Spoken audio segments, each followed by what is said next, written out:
오늘은 마지막 때를 어떻게 준비하는가라는 제목으로 말씀을 상고해 보기로 원합니다. 우리가 어떤 사실을 안다고 하는 것은 그 결과에 따라서 어떻게 행동할 것인지를 자신이 아는 것입니다. 그리고 영적인 문제에 있어서는 사람이 자기가 믿고 있는 대로 살지 않으면 아무것도 믿지 않는 것과 마찬가지죠.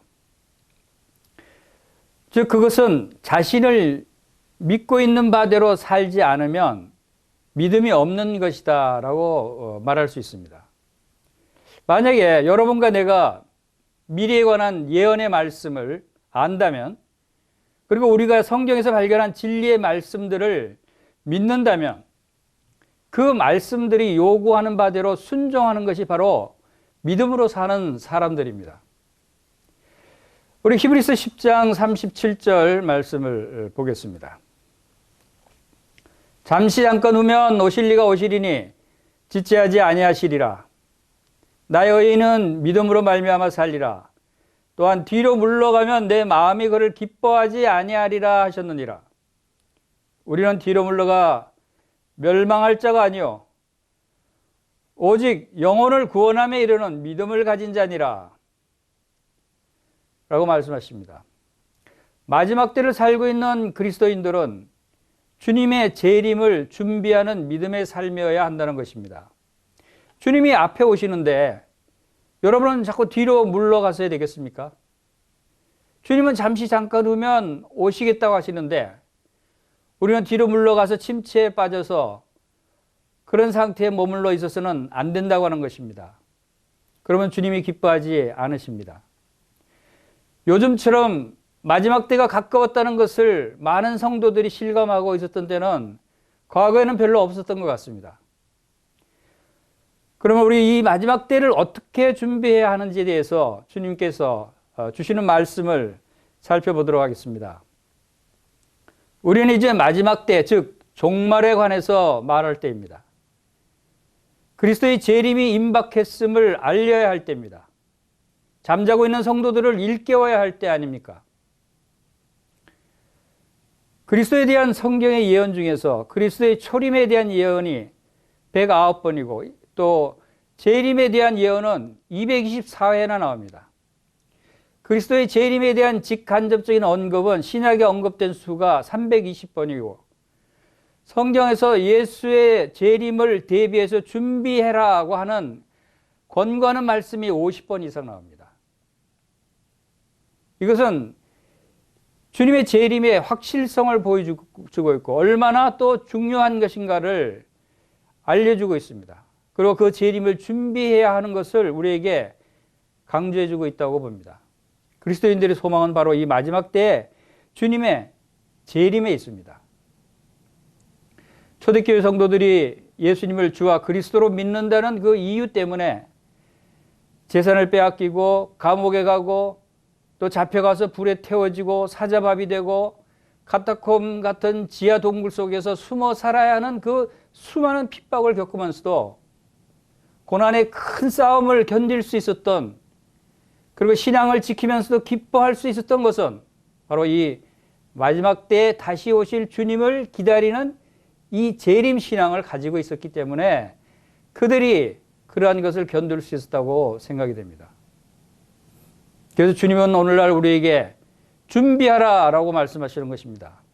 우리 마태복음 3장 3절에도 이런 말씀 있지 않습니까? 그는 선지자 이사야를 통해서 말씀하신 자라 일렀으되 광야에서 외치는 자의 소리가 있어 이르되 너희는 주의 길을 준비하라. 그가 오실 길을 곧게 하라 하였느니라 라고 말씀하십니다. 세례 요한은 주님의 초림의 길을 준비했습니다. 그래서 요한복음 1장 29절에서 이튿날 요한이 예수께서 자기에게 나오심을 보고 이르되 보라 세상 죄를 지고 가는 하나님의 어린 양이로다 라고 외쳤습니다. 세례 요한이 주님의 초림의 길을 예비했던 것 같이 우리도 주님의 재림의 길을 준비하는 깨어있는 성도들이 되어야 할 것입니다. 그러므로 깨어있으라. 어느 날에 너희 주가 임할런지 너희가 알지 못함이니라. 너희도 아는 바니 만일 집주인이 도둑이 어느 시각에 올 줄 알았더라면 깨어있어 그 집을 뚫지 못하게 하였으리라. 이러므로 너희도 준비하고 있으라. 생각지 않은 때에 인자가 오리라. 라고 마태복음 24장 42절에 말씀하고 있습니다. 이러므로 너희도 준비하고 있으라. 생각지 않은 때에 주님이 오십니다. 우리 성만찬에 관한 말씀에서도 고린도전서 11장 26절에서 너희가 이 떡을 먹으며 이 잔을 마실 때마다 주의 죽으심을 그가 오실 때까지 전하는 것이니라 라고 말씀하셨습니다. 주님이 재림하실 때까지 우리는 이 만찬 예식을 행하는 것입니다. 우리는 매주일 만찬 예식을 통해서 우리를 위해 죽으시고 자기 피로 우리를 값주고 사셔서 하나님께 드리시고 우리를 하나님 앞에서 나라와 제사장으로 삼으신 우리 주 예수 그리스도를 기념하고 주님이 우리를 데리러 이 세상에 다시 오실 때까지 이 예식을 행하라고 하신 대로 오늘도 주님의 재림을 기다리면서 이 만찬 예식을 행하고 있는 것입니다. 그러면 주님이 말씀하신 마지막 때와 그 시기는 언제가 되겠습니까? 우리 데살로니가전서 5장 1절에서 6절 말씀을 보겠습니다. 데살로니가전서 5장 1절에서 6절입니다. 형제들아 때와 시기에 관하여는 너에게 쓸 것이 없음은 주의 날이 밤에 도둑같이 이를 줄을 너희 자신이 자세히 알기 때문이라. 그들이 평안하다 안전하다 할 그때에 임실한 여자에게 해산의 고통이 이름같이 멸망이 갑자기 그들에게 이르리니 결코 피하지 못하리라. 형제들아 너희는 어둠에 있지 아니하며 그날의 도둑같이 너에게 임하지 못하리니 너희는 다 빛의 아들이요 낮의 아들이라. 우리가 밤이나 어둠에 속하지 아니하나니 그러므로 우리는 다른 이들과 같이 자지 말고 오직 깨어 정신을 차릴지라 라고 말씀하십니다. 첫 번째 주님의 재림의 시기에 대해서 때와 시기에 관해서는 우리에게 쓸 것이 없다고 말씀하십니다. 1절에서. 예수님의 재림에 대해서는 어떤 정해진 시기가 있습니다. 그러나 그 때에 대해서는 아무 계시도 받지 않았다는 것입니다. 재림은 밤에 도둑같이 온다고 2절에서 말씀하십니다. 보통 밤에 잠자는 시간에 어두운 시간에 도둑이 오는 것처럼 이것은 예상치 못한 때에 오신다는 말씀입니다. 그러나 다음의 말씀이 중요하죠. 잉태된 여자에게 해산의 고통이 이름과 같이 호련히 정해진 시기에 그날이 올 것입니다. 그것은 또한 결코 피하지 못하는 멸망이 될 것입니다. 3절에서 결코 피하지 못하리라. 결코 피하지 못하리라 라고 말씀하시는 것입니다. 그리고 4절 5절에서 그러나 성도들은 그날이 도둑같이 임하지 않을 것이다 라고 말씀하고 있습니다. 성도들에게는 알게 하신다는 것입니다. 불신자들에게는 피할 수 없는 멸망의 심판으로 임하지만 성도들에게는 그 심판에 피할 길을 주신다는 의미입니다. 불신자들은 어두운 가운데 있지만 성도들은 빛의 아들들입니다. 낮의 아들입니다. 재림을 준비하도록 그 징조들을 통해서 준비할 수 있는 시간을 주시는 것입니다. 성도들은 더 이상 우상 숭배의 어둠 가운데 있지 않습니다. 빛 대신 그리스도 안에 있는 사람들입니다. 빛의 아들인 성도들에게는 그날이 도적같이 너희에게 임하지 못하리니 라고 분명하게 말씀하십니다. 불신자들과는 다르게 성도들은 주님이 오실 때를 알고 깨어 정신을 차리고 준비하도록 경고를 받았습니다. 따라서 밤에 도적같이가 아니라 낮에 친구같이 오시기 때문에 우리는 준비하고 있으라는 말씀을 주시는 것입니다. 세 번째로 마지막 때의 임박성에 대해서 우리가 보겠습니다. 재림이 과연 얼마나 임박했을까요? 어떤 사람이 다급하게 외칩니다.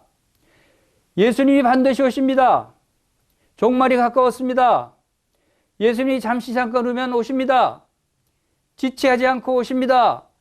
예수님은 정말로 금방 속히 오십니다. 보십시오. 예수님이 구름 타고 오고 있습니다. 이렇게 매우 임박한 것처럼 말하면 마치 시한부 종말론자들처럼 사람을 미혹하려고 하는 말인 것 같이 들리죠. 아닙니다. 이 말은 성경에 기록된 말씀들입니다. 성도들이 선포해야 될 말씀입니다. 이 말씀은 기쁜 소식이에요. 온 천하에 알려야 할 복음의 소식입니다. 예수님이 구름 타고 오고 있습니다. 성경이 그렇게 기록되어 있습니다. 그리스도의 재림이 얼마나 임박했는지 매우 긴급한 사항이라는 생각이 들지 않습니까? 우리 말씀을 통해서 좀 더 자세히 확인해 보겠습니다.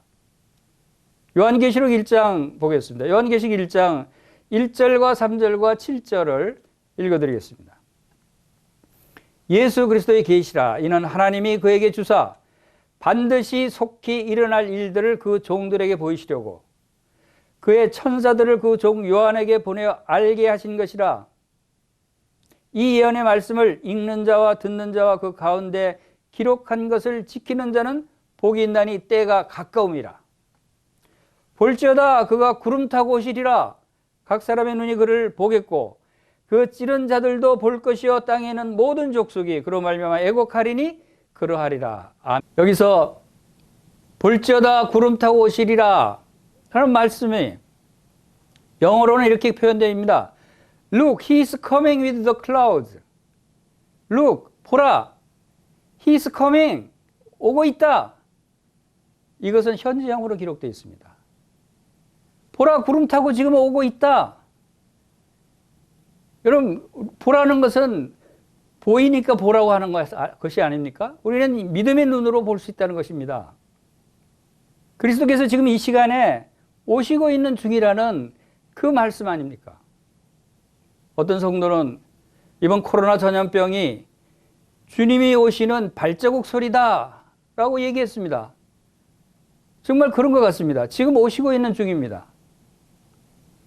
그리고 히브리서 10장 37절 말씀에는 잠시 잠깐 후면 오실 리가 오시리니 지체하지 아니하시리라 라는 말씀이 있습니다. 여기 잠시 잠깐 후면 오신다고 했는데 이 말이 영어 성경에는 어떻게 표현되어 있습니까? 이것은 for in just a very little while이라고 되어 있습니다.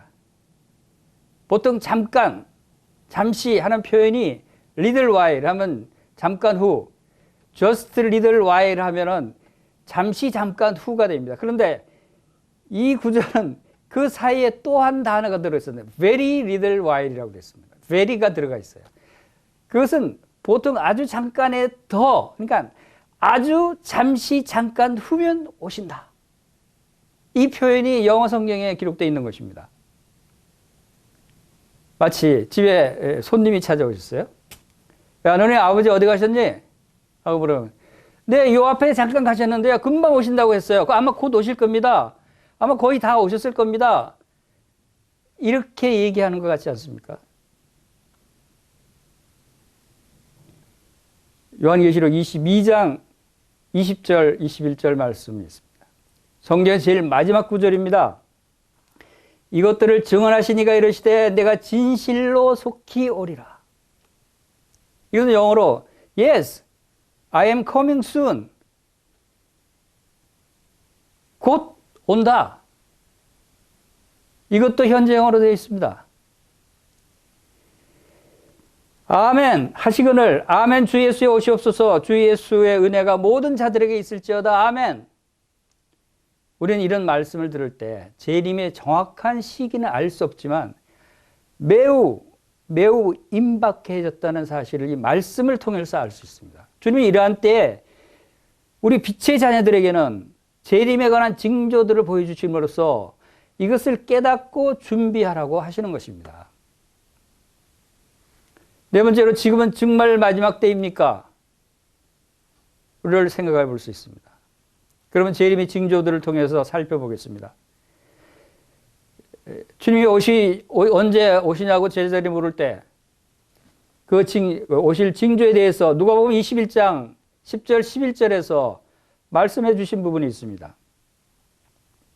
누가복음 21장 10절 또 이르시되 민족이 민족을 나라가 나라를 대적하여 일어나겠고 곳곳에 큰 지진과 기근과 전염병이 있겠고 또 무서운 일과 하늘로부터 큰 징조들이 있으리라. 민족이 민족을, 나라가 나라를, 그 전쟁들이 일어난다는 것이죠. 그리고 지진, 기근, 전염병, 이렇게 네 가지가 큰 징조로 나타난다라고 주님이 친히 말씀하셨어요. 역대상 12장 32절에 이런 말씀이 있습니다. 이사갈 자손 중에서 시세를 알고 이스라엘이 마땅히 행할 것을 아는 우두머리가 200명이니 그들은 그 모든 형제를 통솔하는 자이며 라고 하는 말씀이 있습니다. 이스라엘 자손 중에, 이사갈 자손 중에 시세를 안다. 세상 돌아가는 것을 안다는 것이죠. 그리고 세상 돌아가는 것을 알고 마땅히 이 세상 돌아가는 게 이렇게 돌아가니까 우리가 마땅히 하나님 앞에서 어떻게 행해야 되는가를 알고 가르치는 자들이 있어야 한다는 것입니다. 그런 형제를 통솔하는 사람들이 우두머리가 200명이나 있다는 것입니다. 우리도 오늘 이 시세를 알아야 됩니다. 이 시세가 지금 어떻게 돌아가고 있는지, 주님 말씀하신 징조들이 어떻게 나타나고 있는지, 이것을 알 때 우리는 주님 오실 때가 가까운 것을 깨달을 수 있는 것입니다. 그 네 가지 징조 중에서 몇 가지 살펴보겠습니다. 여러분, 전쟁이 일어날 것이라고 했습니다. 여러분, 전쟁이 어떻게, 지금 요즘 상황이 어떻습니까? 과거에 수없이 많은 전쟁들이 이어왔지만 요즘도 마찬가지입니다. 아프리카나 아프가니스탄, 중동 등 각처에서 크고 작은 전쟁들이 지속적으로 일어나고 있지 않습니까? 그리고 요 가까운 북한은 계속 핵무기를 개발하고 올해 1월 달에만 7차례나 미사일을 발사하면서 무력 시위를 하고 있습니다. 서울을 불바다로 만든다는 위협하고 있습니다.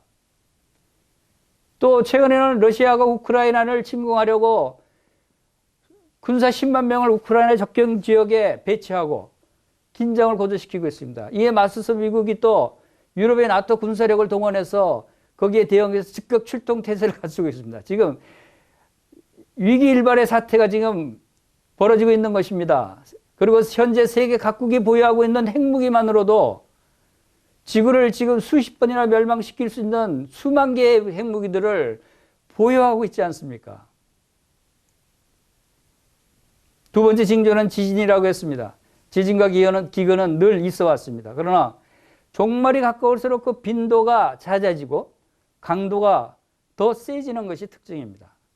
20세기 지진의 횟수는 지난 세기보다 무려 10배나 더 증가했다고 합니다. 우리나라의 경우도 1980년도에 16회였던 지진이 2017년도에는 223회가 되는 등 급속히 증가하고 있습니다. 세 번째 징조는 기근입니다. 기근도 심각하기나 마찬가지죠. 세계 인구는 70%가량이 아직도 마음껏 먹지 못해서 배고픔을 느끼면서 잠자리에 들어야 하는 그러한 사람들이 있는 현실입니다. 이제 끝으로 전염병에 대한 징조를 살펴보겠습니다.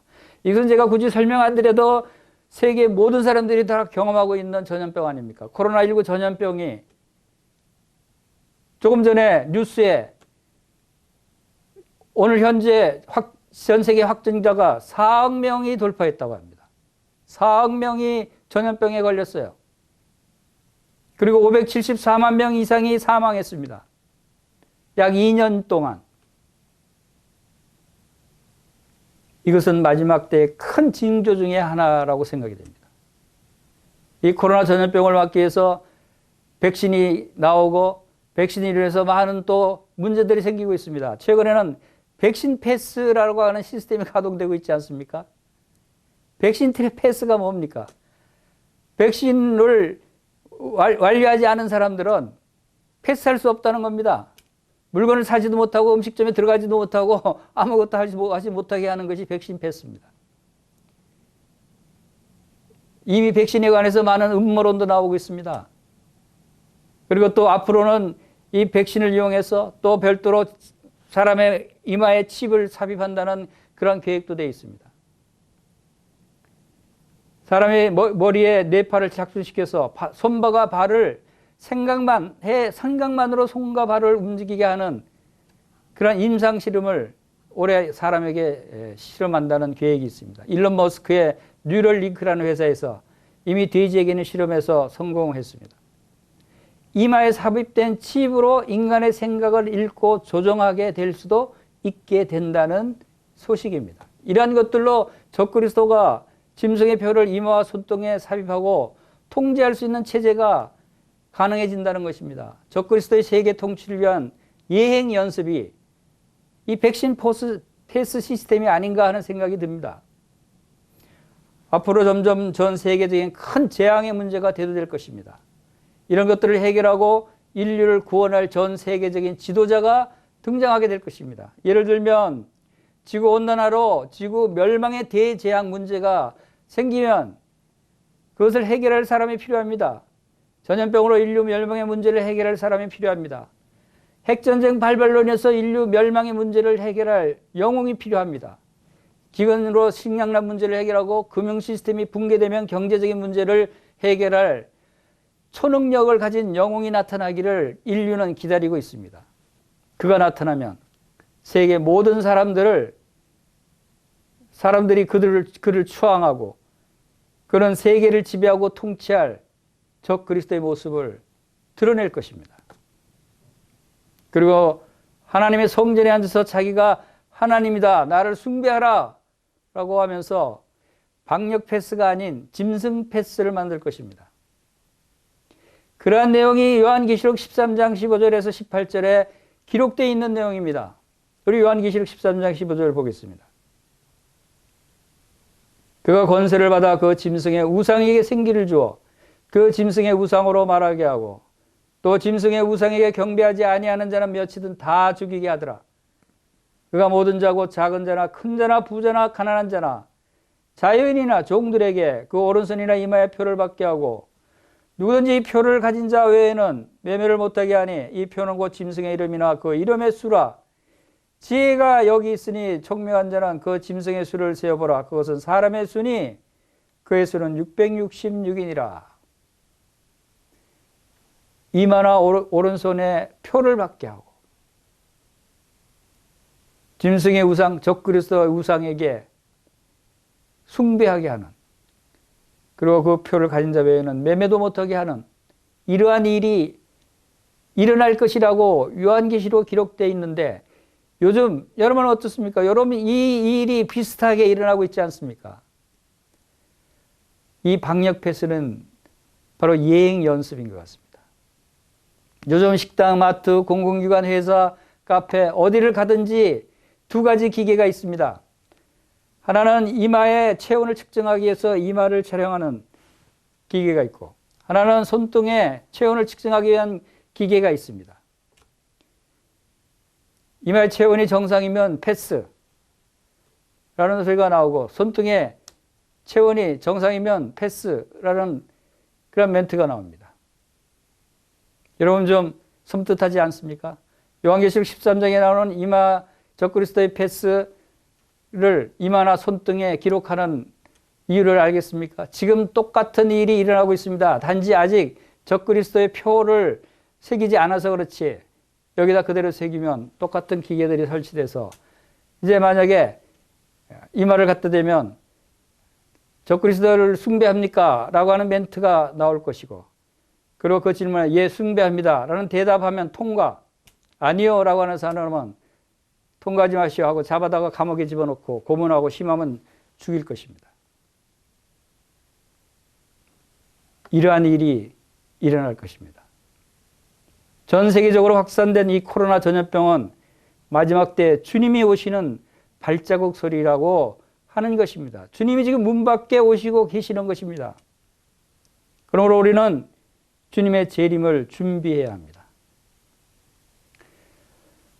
그럼 우리 먼저 주님의 재림, 주님은 어떤 모습으로 재림하시는가 하는 부분을 잠시 말씀을 통해서 살펴보겠습니다. 두 가지 모습이 성경에 나타나 있습니다. 주님이 재림하는 두 가지 모습인데 첫 번째는 공중재림의 모습입니다.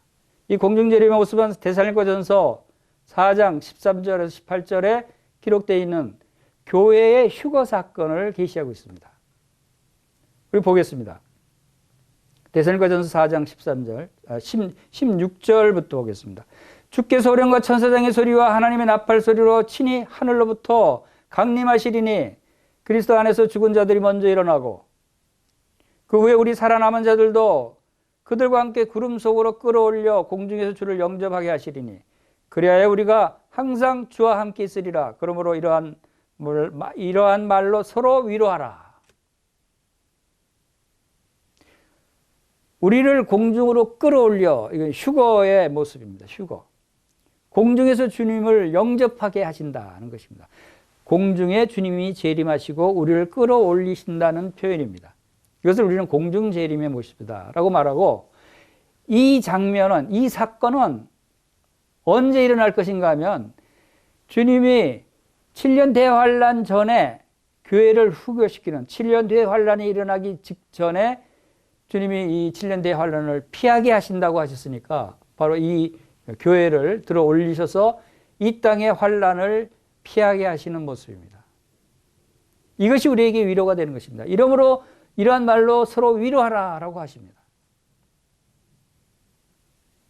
그리고 이 7년 대환란 기간이 있게 되고 그 후반에 적그리스도의 독재 통치를 거친 후에 마지막 때에 주님께서 지상에 재림하십니다. 그 장면이 요한계시록 19장 11절에 나타나 있습니다.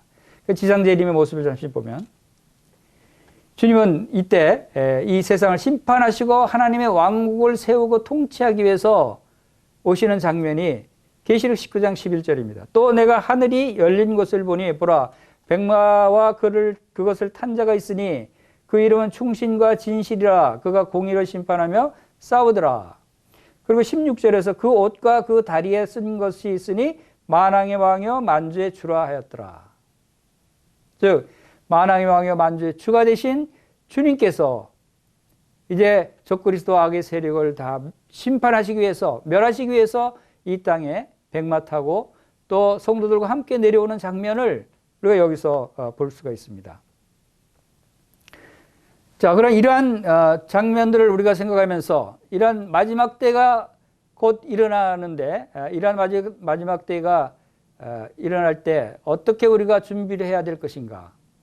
그리고 베드로후서 3장 말씀을 통해서 그러한 상세한 내용들을 좀 더 살펴보겠습니다. 먼저 베드로후서 3장 3절에서 5절 말씀을 통해서 오래 참으시는 하나님에 대해서 우리가 먼저 보겠습니다. 베드로후서 3장 3절 먼저 이것을 알지니 말세에 조롱하는 자들이 와서 자기의 정욕을 따라 행하며 조롱하여 이르되 주께서 강림하신다는 약속이 어디 있느냐. 조상들이 잔으로부터 만물이 처음 창조될 때와 같이 그냥 있다 하니 이는 하늘이 옛적부터 있는 것과 땅이 물에서 나와 물로 성립된 것도 하나님의 말씀으로 된 것을 그들이 일부러 잊으려 함이로다. 사람들은 겉으로 보기에는 하나님이 없다고 생각하기 때문에 죄를 자유롭게 짓고 있습니다. 오랫동안 세상에서 큰 변화가 일어나지 않고 커다란 심판이 없고 기근이나 역병이나 전쟁의 재앙이 없을 때 사람들은 육신적으로 안심하게 되고 또 평안하게 있는 경향이 있습니다. 그리고 하나님의 자비로운 이 유예 기간을 오해해서 죄악에 대한 방종의 기회로 삼는 그러한 경향이 있습니다. 역사 속에 어떤 시기에는 사람들이 교만과 타락이 사회를 완전히 부패하게 만드는 것을 막기 위해서 하나님께서 인류에게 큰 재앙을 가져다 주기도 했습니다. 그러나 하나님께서는 악한 자를 심판하시는데 오래 참으십니다. 왜 참으시나요? 그것은 베드로후서 3장 9절 말씀대로 주의 약속은 어떤 이들이 더디라고 생각하는 것 같이 더딘 것이 아니라 오직 주께서는 너희를 대하여 오래 참으사 아무도 멸망하지 아니하고 다 회개하기에 이르기를 원하시기 때문입니다. 하나님은 모든 사람이 구원을 받으며 진리를 하는데 이르기를 원하십니다. 하나님이 오래 참고 계시는 이유는 하나님이 지금 빨리 안 오시고 좀 기다리시는 이유는 아무도 멸망하지 않고 다 회개하기를 원하시기 때문이라는 것입니다. 그래서 베드로후서 3장 6절에 이로 말미암아 그때 세상은 물이 넘침으로 멸망하였으되 이제 하늘과 땅은 그 동일한 말씀으로 불사르기 위하여 보호하신 바 되어 경건하지 아니한 사람들의 심판과 멸망의 날까지 보존하여 두신 것이니라 라고 말씀하십니다. 하나님은 계획이 있습니다. 하나님은 사랑의 하나님이시기 때문에 아무도 멸망하지 않고 다 회개하고 구원받기를 원하십니다. 그래서 지금도 참고 있는 것입니다. 그러나 노아 시대에는 하나님은 더 이상 인류의 범죄를 참을 수 없었어요. 그래서 크고 깊은 수문을 땅에서 여시고 하늘의 홍수문을 열었습니다. 그리고 그 홍수는 이 땅을 물로 덮어버렸습니다. 그래서 만물이 다 없어지고 하나님의 공의로운 심판이 임했던 것입니다. 두 번째로, 그러나 앞으로는 마지막 때에 불의 심판이 있을 것이라고 말씀하십니다. 이 베드로후서에서는 조롱하는 세상 사람들에게 머지않아 또 다른 심판이 있을 것이라고 경고하고 있습니다. 이제는 물 대신에 불의 심판이 있을 것입니다. 하나님은 진노의 불을 붙이는 데는 오래 걸리는 것 같습니다. 그러나 끝에 가서는 그것을 순식간에 다 태워버릴 것입니다. 이 예언되어진 불의 심판에 대해서는 베드로후서 3장 10절 11절에서 이렇게 말씀하십니다. 베드로후서 3장 10절에서는 그러나 주의 날이 도적같이 오리니 그날에는 하늘이 큰 소리로 떠나가고 재질이 뜨거운 불에 풀어지고 땅과 그 중에 있는 모든 일이 드러나리라. 이 베드로 서신 속에는 분명히 가르쳐주는 것이 있습니다. 그것은 이 세상이 불에 타서 없어지게 될 것이라는 사실입니다. 우리는 이 대불의 화재가 심판과 관련해서 일어난다는 것도 알 수 있습니다. 물에 의한 심판이 이전의 심판이었다면 그것은 또한 세상의 멸망이 죄의 결과였고 또 죄에 대한 하나님의 진노의 심판이었습니다. 그것은 우연히 생긴 것이 아니죠. 아무런 계획 없이 생긴 것도 아니었습니다. 바로 사람들의 죄 때문이었습니다. 그리고 경고했습니다. 그리고 홍수의 심판을 피할 방법을 알려주셨어요. 그것을 또 준비하도록 하셨습니다.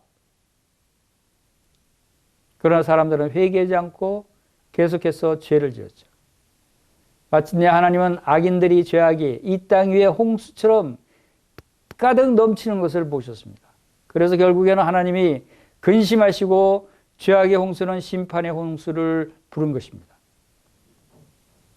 우리는 이 불이 이 땅 위에 존재하는 모든 사람들의 업적들을 다 불태워 버릴 것입니다. 사람이 건축한 모든 것이 멸망하게 될 것입니다. 두바이에 지은 160층 건물도 잠실의 123층 타워 건물도 사라질 것입니다. 사람들의 고귀한 건물들은 마치 해변가의 어린이들이 만든 모래성같이 사라져버릴 것입니다. 거대한 성당들도 궁정들도 하나같이 다 무너질 것입니다. 모든 도시들이 다 불타 없어질 것입니다. 이런 일은 거의 예상하지 못하던 시간에 생길 것이라는 것입니다. 무서운 시간은 밤에 도적같이 찾아올 것입니다. 노아 시대에도 세상이 멸망할 것이라는 사실을 예상하지 못했죠.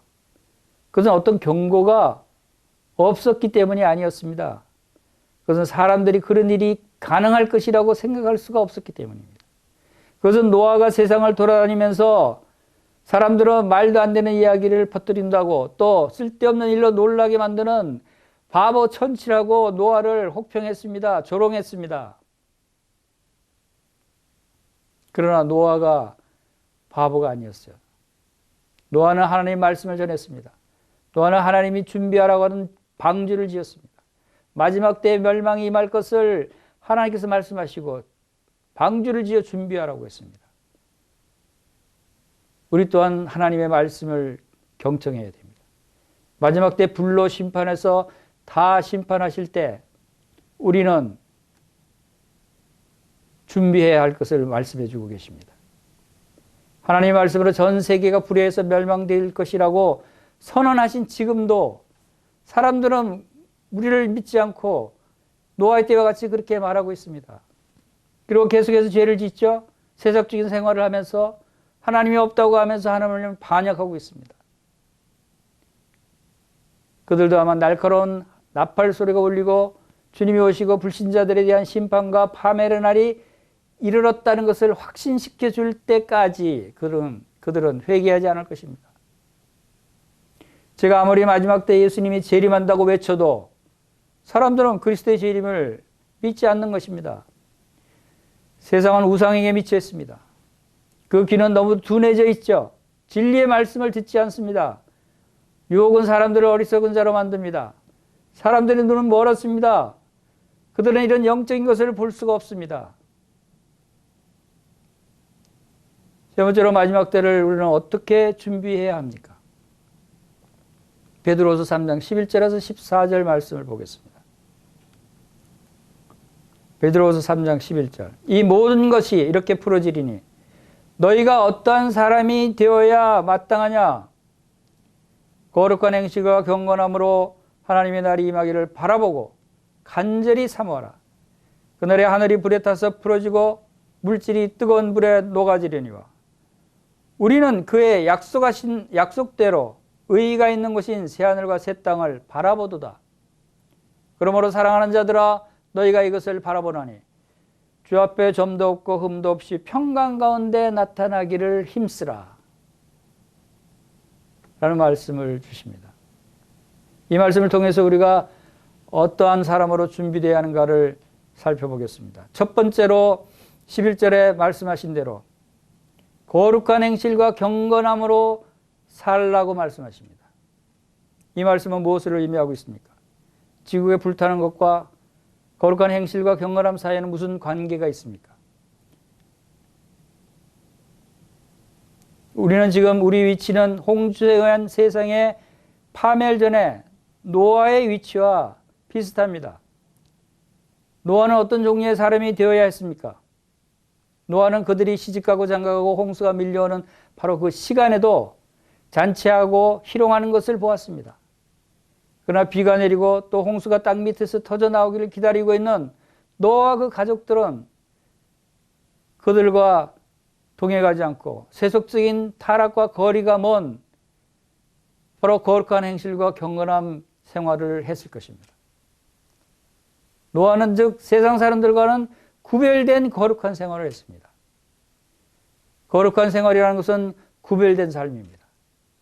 그러나 하나님께서 말씀하신 대로 홍수에 대비해서 무엇을 준비했습니까? 방주를 준비했습니다. 사람들은 조롱합니다. 이렇게 비 한 방울도 내리지 않는 좋은 날씨에 무슨 배를 만들고 있느냐. 그렇게 물어보면 노아는 하나님이 이 세상을 물로 심판하실 것이니 회개하고 준비하십시오 라고 복음을 전했을 것입니다.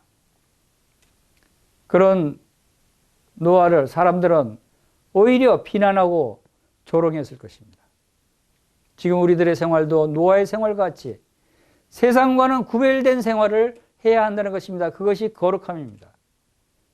여러분은 아름다운 자연을 둘러보고 그것을 즐기면서도 이 모든 것들이 풀어지고 다 뜨거운 열기에 의해서 녹아질 것이야 라고 하십시오. 그리고 깨끗하고 푸른 하늘을 쳐다보면서 저 하늘도 두루마리처럼 오그라들 것이고 옷과 같이 둘둘 말려질 것이라고 생각하십시오.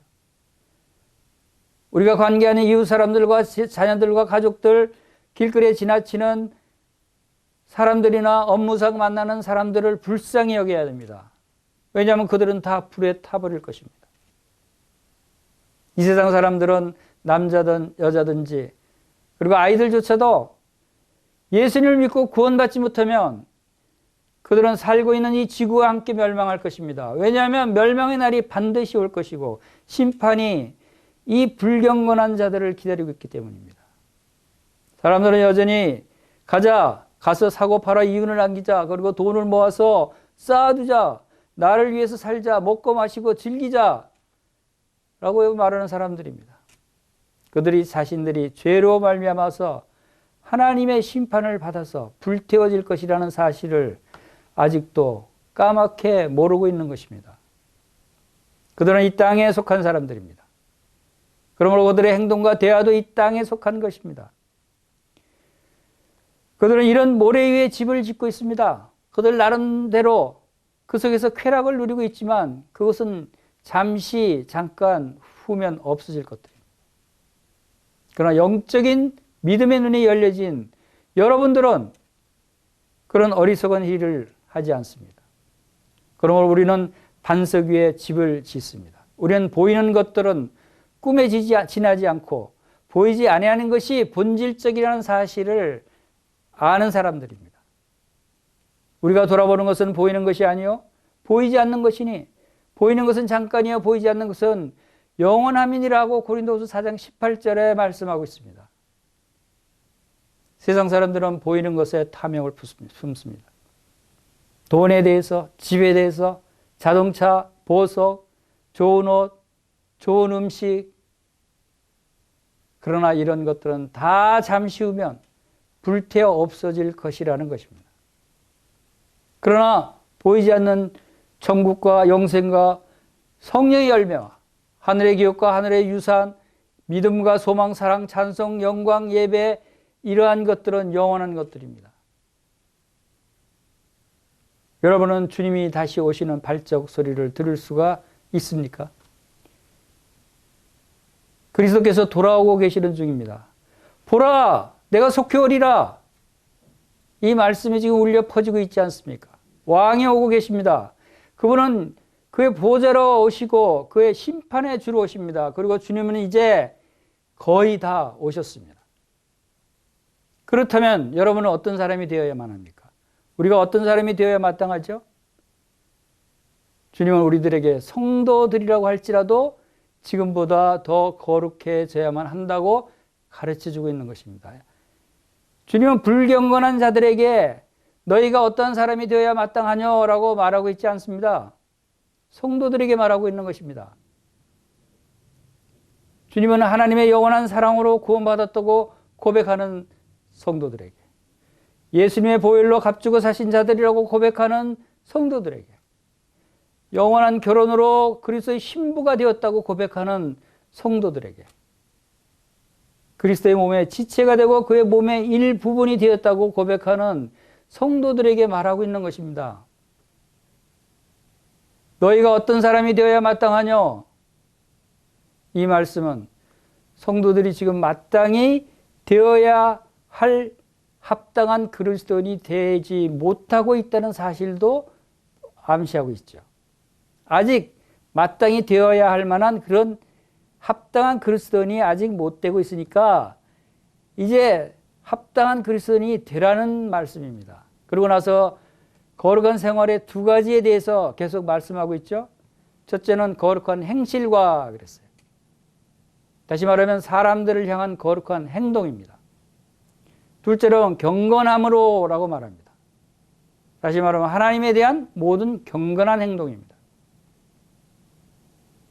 하나님이 거룩하시기 때문에 하나님의 부르심을 받은 자들은 거룩하게 살아야 되지 않습니까?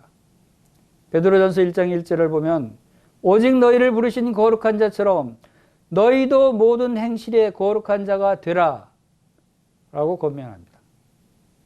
그리고 경건하다라는 말은 하나님을 기쁘시게 하기 위해서 헌신한다는 그런 의미가 있습니다. 우리가 우리 주변에서 보이는 모든 것이 다 없어질 것이고 아무것도 남아있지 않게 될 것이라는 사실을 생각하면 하나님에게 영광 돌리는 이 일 외에는 아무것도 가치가 있는 것이 없다고 하는 것을 알게 됩니다. 거룩한 행실과 경건함으로 사는 것이 마지막 때를 준비하는 가장 합당한 삶입니다. 누가복음 21장 34절을 보겠습니다. 너희는 스스로 조심하라. 그렇지 않으면 방탕함과 술 취함과 생활의 염려로 마음이 둔화해지고 뜻밖의 그날이 덕과 같이 너희에게 임하리라. 이날은 온 지구상에 거하는 모든 사람에게 임하리라. 이러므로 너희는 장차 올 이 모든 일을 능히 피하고 인자 앞에 서도록 항상 기도하며 깨어있으라 하시니라. 이날은 온 지구상에 거하는 모든 사람에게 임하는 때라는 것입니다. 그렇기 때문에 이러한 일을 피하고 주님 앞에 영광 가운데 거룩한 모습으로 설 수 있도록 깨어있으라는 것입니다. 두 번째로 보겠습니다. 우리가 어떤 사람이 되어야 마땅하냐 하는 두 번째, 12절에는 베드로서 3장 12절에 하나님의 날이 임하기를 바라보고 간절히 사모하라 라고 말씀하십니다. 하나님의 날이 임하기를 바라보고 간절히 사모하라. 주님의 재림을 간절히 사모하라는 말씀이 아닙니까? 그리고 이어질 천년의 왕국, 그리고 마지막 흰 보좌의 심판이 이어집니다. 그리고 그 하나님의 날에는 하늘이 불에 타서 풀어지고 물질이 뜨거운 불에 녹아지고 성도들에게는 새 하늘과 새 땅이 도래하게 되는 것입니다. 거룩한 행실과 경건함을 지닌 성도는 이러한 것들을 간절히 사모한다고 합니다. 간절히 사모하라 라고 번역된 단어는 재촉하다, 앞당기다 라는 뜻도 가지고 있습니다. 예수님께서 주기도문에서 나라가 임하시오며 라고 기도하라고 가르쳤습니다. 그리고 종말에 관한 말씀 중에는 이 천국 복음이 모든 민족에게 증언되기 위하여 온 세상에 전파되리니 그제야 끝이 오리라 라고도 마태복음 24장 14절에서 말씀하셨어요. 우리는 주님의 오심을 간절히 사모해야 합니다. 하나님의 나라가 임하기를 간절히 사모해야 합니다. 그리고 이와 함께 복음이 온 세상에 전파되기를 간절히 기도해야 합니다. 이제 세 번째 보겠습니다. 우리가 준비해야 될 사항 세 번째 14절에 나와 있습니다. 점도 없고 흠도 없이 평강 가운데 나타나기를 힘쓰라. 재림을 준비하는 삶에는 언제나 하나님 앞에서 경건하고 거룩하게 사는 것이 준비하는 것입니다. 즉 주님 앞에 점도 없고 흠도 없이 평강 가운데 나타나기를 힘쓰는 것입니다. 이 말은 하나님께 제물로 드려지는 짐승이나 제사를 드리는 제사장에게 동일하게 요구되는 것입니다. 왜냐하면 하나님께 바치는 것은 무엇이든지 온전해야 되기 때문입니다. 성도들이 얻은 구원이 흠없고 점없는 어린 양 같은 그리스도의 보배로운 피로 말미암은 것이다 라고 베드로전서 1장 19절에서 말씀하셨습니다. 우리 그리스도인들은 예수 그리스도의 의를 힘입은 자들로서 의가 있는 새하늘과 새 땅을 상속받을 자들입니다. 그렇기 때문에 성도들에게는 그리스도의 재림이 멸망의 날이 아니라 천국의 삶이 시작되는 날입니다. 얼마나 기쁜 소식입니까? 성도들은 주님이 오시는 징조를 보게 될 것입니다. 여러분들은 기뻐하면서 주님을 맞으러 나갈 것입니다. 그러나 불경건한 사람들에게 있어서 주님의 재림이 초림만큼이나 알 수 없는 것이 될 것입니다. 그리스도의 초림도 온 세상이 잠든 밤에 있었죠. 구약의 메시아에 관한 예언의 말씀을 믿고 간절히 사모하여 매일 하늘의 별들의 움직임을 관찰하면서 주님 말씀 안에서 깨어있던 동방 박사들 외에는 아무도 유대인의 왕 예수님의 탄생을 알지 못했어요. 지금도 사람들은 깜깜한 가운데 여전히 사고 팔고 이익을 남기고 시집가고 장가가고 먹고 마시고 자기 정욕대로 행하고 있지 않습니까? 그러나 그리스도의 재림에 대해서는 조금도 생각하고 있지 않습니다. 그럴 때 주님은 갑자기 나타나신다는 것입니다. 여러분은 그날이 여러분에게 도적같이 임하게 하지 마십시오. 여러분 빛 가운데 거하시기 바랍니다. 항상 영적으로 깨어있기 바랍니다. 그리고 이렇게 자기 자신에게 말하면서 살아가십시오. 내일에 내가 가진 모든 것이 불에 타 없어질지도 모른다. 내일 나의 집이 용암처럼 불타 버릴지도 모른다.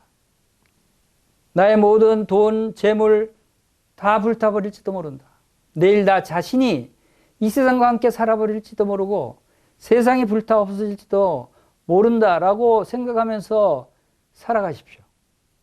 그러면 여러분이 소유하고 있는 이 세상의 모든 것들에 대한 탐욕을 버릴 수 있게 될 것입니다. 우리는 순례자들입니다. 그렇습니다. 우리는 이 세상에 잠시 거쳐가는 나그네 인생입니다. 주님은 물질에 대한 탐욕이나 염려하는 것을 기뻐하지 않으십니다. 만약에 여러분이 이 모든 것이 불에 타 없어질 것이라고 생각한다면 여러분의 모든 것들을 하나님 앞에서 하는 것처럼 행하게 될 것입니다. 그것이 거룩함과 경건함입니다. 그럴 때 여러분은 소유하고 있는 모든 것을 하나님을 위해 사용하기를 원하게 될 것입니다.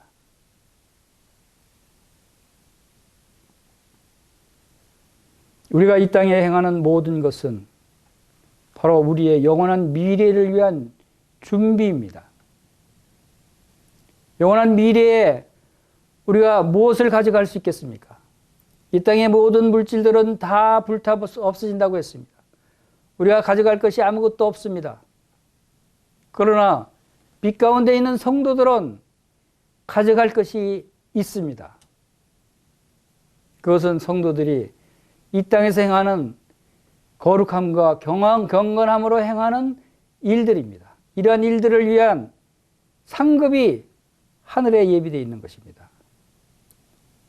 성도들은 아무것도 가져가지 않는 것 같지만 하늘에서 큰 상급을 쌓아두고 있는 것입니다. 바로 거룩함과 경건함으로 하나님을 위해서 살아가는 그 삶 자체가 그대로 하늘에 계속 쌓여지고 있는 것입니다.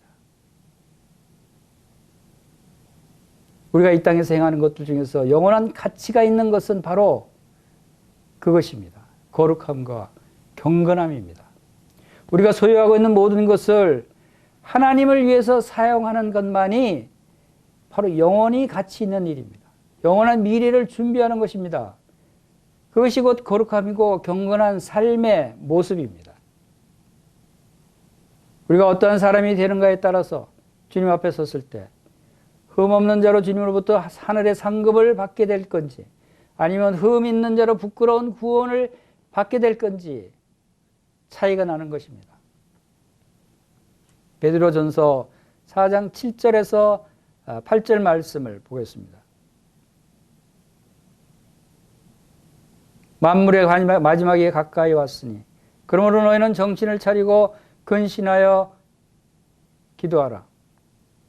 무엇보다도 뜨겁게 서로 사랑할지니 사랑은 허다한 죄를 덮느니라고 하셨습니다. 사랑은 경건함의 표현입니다. 왜냐하면 하나님은 사랑이시기 때문입니다. 사랑이 하나님 앞에 행하는 자는 뜨거운 사랑을 합니다. 하나님과 같이 사람들의 허다한 죄를 덮어줍니다. 이것이 마지막 때일수록 더욱 뜨겁게 사랑하라는 말씀입니다. 아직 구원받지 못한 분이 계시면 지금 하나님의 사랑하는 아들 예수 그리스도를 믿으시기 바랍니다. 저는 오늘 여러분들이 구원받기를 기도합니다. 그리고 구원받으신 성도님들은 주님 재림하실 때 흠없는 자로 주님의 영광 가운데 설 수 있도록 준비하시는 성도님들이 되시기를 바랍니다. 이 마지막 때를 여러분은 어떻게 준비하겠습니까? 이에 대해 우리가 지금 살펴본 4가지를 다시 정리하겠습니다. 첫째로는 모든 성도님들이 거룩한 행실과 경건한 삶을 준비하시기를 기도합니다. 둘째로 주님의 재림이 임하기를 바라보고 간절히 사모하는 성도님들이 되시기를 기도합니다. 셋째로 주님 앞에 점도 없고 흠도 없이 평강 가운데 나타나기를 힘쓰는 성도님들이 되시기를 기도합니다. 그리고 마지막으로 무엇보다도 뜨겁게 서로 사랑하는 모든 성도님이 되시기를 기도합니다. 아멘.